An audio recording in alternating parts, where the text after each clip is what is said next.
Hi, everyone. It's A Ticket to Christ. Thank you for tuning back in.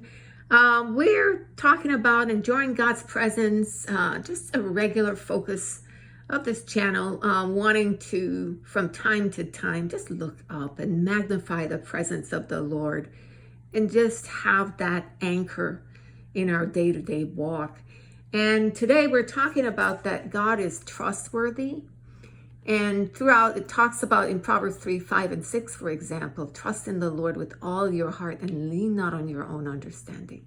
The Bible is calling you to trust in the Lord and to not go by, don't rely on your own understanding, but instead trust in his character and his nature. It means that God is trustworthy. And he has shown himself to be trustworthy throughout all of the scriptures, throughout our lifetime, throughout eternity. And we see that David, with the right perspective, when he sinned by numbering Israel in 2 Samuel chapter 24, from verse 10, it says, "And David's heart smote him after that he had numbered the people. And David said unto the Lord, I have sinned greatly in that I have done. And now I beseech thee, O Lord, take away the iniquity of thy servant, for I have done very foolishly." And when David was up in the morning, the word of the Lord came unto the prophet Gad, David's seer, saying, "Go and say unto David, Thus saith the Lord, I offer thee 3 things. Choose thee one of them, that I may do it unto thee." So Gad came to David and told him, and said unto him, "Shall 7 years of famine come unto thee in thy land? Or wilt thou flee 3 months before thine enemies while they pursue thee? Or that there be 3 days pestilence in thy land? Now advise, and see what answer I shall return to him that sent me." And David said unto Gad, "I am in a great strait. Let us fall now into the hand of the Lord, for his mercies are great. And let me not fall into the hand of man."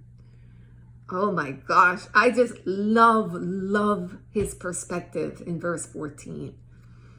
So I love this because you see, think about this. You're given 3 choices. Like, which choice would you take? Would you think of taking, right? To be honest, when I first read about this, I did not think of what David said about falling into the hands of the Lord.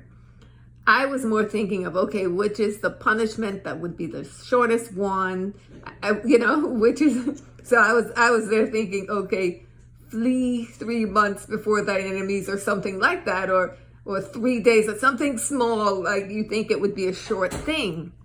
But that's not what David did.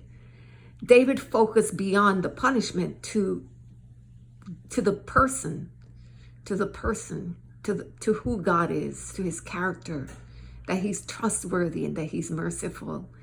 And so he said, let me fall in the hands of God. Don't let me fall in the hands of man. So whichever one is going to put me in God's hands, let that be the one. Because he trusted him. He trusted God in the midst of disaster. He trusted that God, out of his character, his kindness, his compassion, and his mercy, would deal with him justly, but with mercy.